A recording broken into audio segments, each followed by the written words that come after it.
Sveiki visi. Nufilmuojame dar vieną etapą namo statyboje. Žiedo pilimas virš pirmo aukšto. Karkasas šiuo metu yra padarytas. Plotis karkaso 24 cm pagal arko blokelio pločiai. Karkaso aukštis 30 cm. Viso pas mus yra 60 metrų.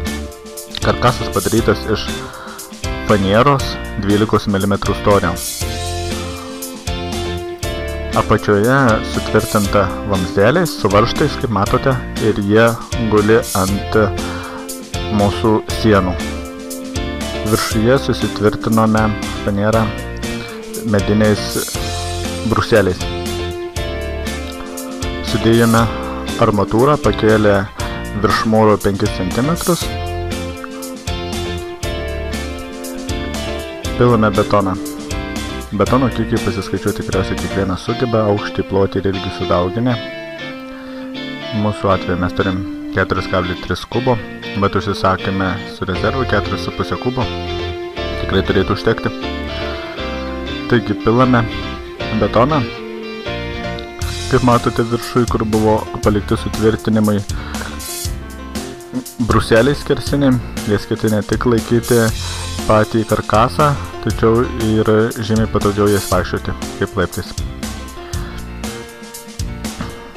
Žinoma, saugumo čia, kaip matote, labai didelio nėra. Vyrai ninzės, be šalmų dirba.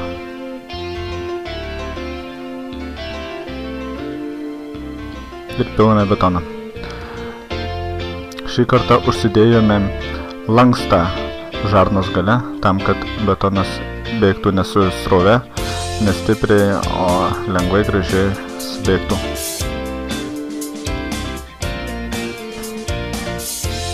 Užpylimas šitas greitas darbas, praktiškai nepertraukiamas, užtruko iki valandos.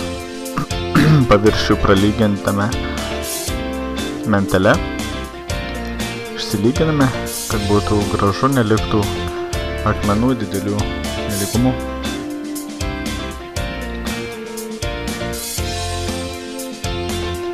Principas toks pats kaip ir pamatų rostverkų, tik kad jisai šiuo atveju yra daug mažesnis. Todėl ir nereikalingas toks stiprus karkasas iš storų plokščių stipriai suremtas, nes betonas jo nepajėgia išstumti. Ir pabaigai gražios nuotraukos. Sėkmės, kitame etape susitiksime.